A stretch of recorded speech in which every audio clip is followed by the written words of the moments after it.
Human body, सब कुछ है इसके अंदर। आंखें हैं जिससे हम देख सकते हैं, लंग्स हैं जो हमारे सांस लेने के काम आते हैं, हमारा दिल ब्लड सर्कुलेशन के काम आता है, हमारे पैर, हमारे हाथ, क्या कुछ नहीं है हमारे पास। मगर ये सब बना कैसे? Two opposite gender had sex and a new life generated. Sexual energy से। कितनी पावरफुल है ये एनर्जी। तो क्या हम इस एनर्जी को सेक्स के अलावा कहीं और यूज कर सकते हैं?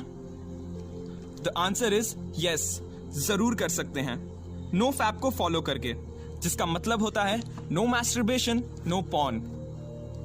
नो फैप यानी कि ब्रह्मचर्य और साध्वी। लोग इसका गलत मतलब लेते हैं। लोग सोचते हैं कि इसका मतलब होता है कि जीवन भर शादी ना करना, जबकि इसका मतलब यह होता है कि नो फैप को फॉलो करना, मैस्टरबेशन नहीं करना और पॉर्न नहीं देखना, अपने सेक्सुअल अर्जिस को कंट्रोल कर लेना। सेक्सुअल एनर्जी सबसे पावरफुल एनर्जी होती है, लेकिन हम इसको पॉजिटिव वे में यूज कर रहे हैं या फिर नेगेटिव वे में यूज कर रहे हैं, ये हम पर निर्भर करता है।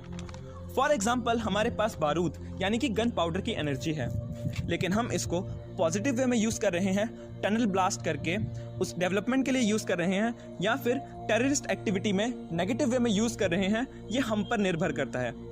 उसी तरह हमारी ये सेक्सुअल एनर्जी है, हम इसको मैस्टरबेशन करके नेगेटिव वे में इसको वेस्ट कर दें, या फिर इसको पॉजिटिव वे में यूज करके स्पिरिचुअलिटी, मैनिफेस्टेशन या फिर क्रिएटिविटी जैसी जगह पर लगा के इसका पॉजिटिव यूज करें, ये हम पर निर्भर करता है।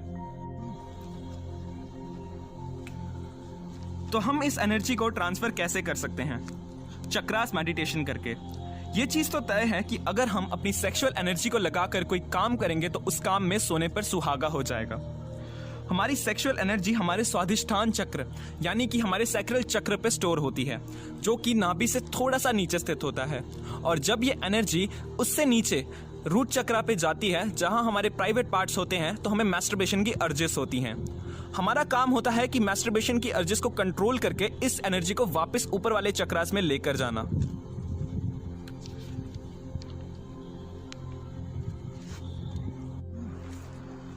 जब हम नो फैप करके इस एनर्जी को वेस्ट ना करके इसको ऊपर के चक्रास में लेकर जाते हैं, तो हमें हर चक्रा का अपना एक अलग ही बेनिफिट मिलता है।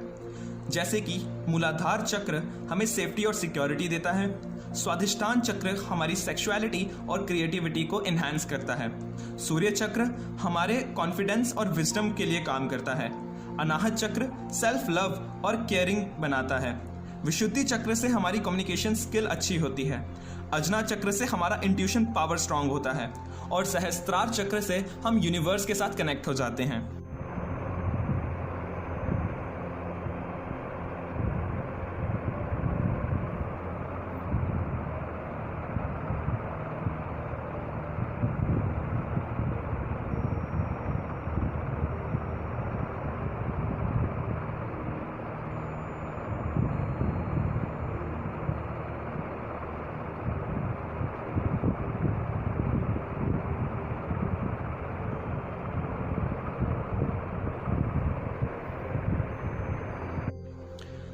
जब हम नो फैप फॉलो करने लगते हैं तो स्टार्टिंग के 30 डेज में हमें सबसे ज़्यादा मैस्टरबेशन की अर्जेस आती हैं, क्योंकि हमारी बॉडी को इस एनर्जी को बाहर रिलीज़ करने की आदत होती है।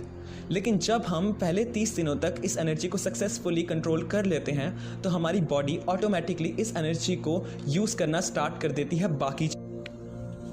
तो जब नो फैप के पहले 30 दिनों में हमें मैस्टरबेशन की सबसे ज़्यादा अर्जेस आए, तो हमें क्या करना चाहिए? सबसे पहले हमें पुशअप्स निकाल लेने चाहिए और अपनी क्रिएटिव साइड पर काम कर लेना चाहिए, जिससे हमारी सेक्सुअल एनर्जी बदल जाती है क्रिएटिव और फिजिकल एनर्जी में। हमें पॉर्न साइट्स और ऐसी चीज़ें जो हमारे माइंड को इस तरफ लेकर जाएं, उनसे दूर रहना चाहिए। हमें कोल्ड शॉवर लेना चाहिए और जितना हो सके अपने पैरों को ठंडे पानी से धोना चाहिए। स्पिरिचुअलिटी के हिसाब से अगर हम बात करें तो गर्ल्स को अपने पैरों में पायल बांध लेनी चाहिए और माथे पर बिंदी लगा लेनी चाहिए। वहीं बॉयज़ को अपने गले में और अपने माथे पर चंदन का टीका लगा लेना चाहिए। और हमें मेडिटेशन करनी चाहिए। और अगर हम इतना भी नहीं कर सकते तो हमें अर्जिस के टाइम पर ऐसा फील करना चाहिए कि कोई एनर्जी हमारे प्राइवेट पार्ट से ऊपर उठकर हमारे सहस्त्रार चक्र यानी कि हमारे सर पर जा रही है। ऐसी विजुअलाइजेशन करके हम इन अर्जिस से दूर रह सकते हैं। जब भी आपको मैस्टरबेशन की अर्ज आए, इसका मतलब है कि आपकी ये सेक्सुअल एनर्जी आपके रूट चक्रा पर जा रही है और हमें इसे ऊपर वाले चक्रास में लेकर जाना होता है। तब आप जितने चाहे उतने पुशअप्स निकाल के या फिर अपनी क्रिएटिव साइड पर वर्क करके अपनी सेक्सुअल एनर्जी को ट्रांसम्यूट कर सकते हैं दूसरी एनर्जीज में। जब हम चक्रास करके अपनी एनर्जी को सही जगह पर लगाना सीखते हैं, तब ये एनर्जी हमारी बॉडी में फ्लो होती है और हमारी बॉडी के चाहे वो बाल हो या स्किन हो निखर कर बाहर आती है। नोफैप के और भी बहुत फायदे हैं, जिसमें एंजाइटी और डिप्रेशन से छुटकारा मिलता है, जिससे आजकल का समाज सबसे ज़्यादा परेशान है। ये हमारे कॉन्फिडेंस को बढ़ाता है, ये सबसे बड़ा एनर्जी बूस्टर है, ये हमारी फिजिकल स्ट्रेंथ को बढ़ाता है, ये आपके हेयर्स को स्ट्रॉन्ग करता है और सबसे बड़ी बात, ये आपके नेगेटिव ऑर्गेज्म को फ्लो करना बंद कर देता है। स्पिरिचुअलिटी के हिसाब से अगर हम बात करें तो हमारी बॉडी 2 टाइप की ऑर्गेज्म रिलीज करती है।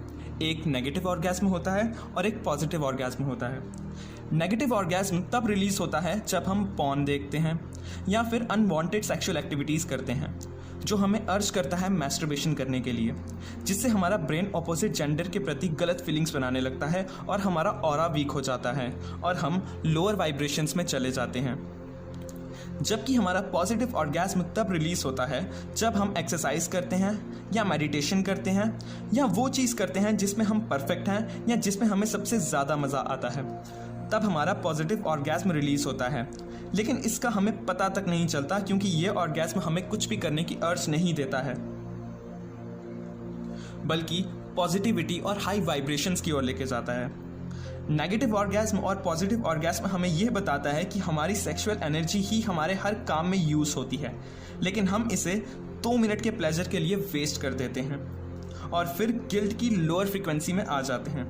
ये फ्रीक्वेंसीज क्या होती हैं और ह्यूमन बॉडी से इसका क्या रिलेशन है, ये मैं आने वाली वीडियोस में एक्सप्लेन करूंगा। नो फैप, ब्रह्मचर्य और साध्वी ये नहीं कहता कि आप जीवन भर शादी ना करें, बल्कि ये कहता है कि नेगेटिव ऑर्गेज्म से बचकर अपनी इस एनर्जी को पॉजिटिव ऑर्गेज्म में ट्रांसलेट करें और इस अपनी सेक्सुअल एनर्जी को सही टाइम पर सही इंसान के साथ यूज़ करें।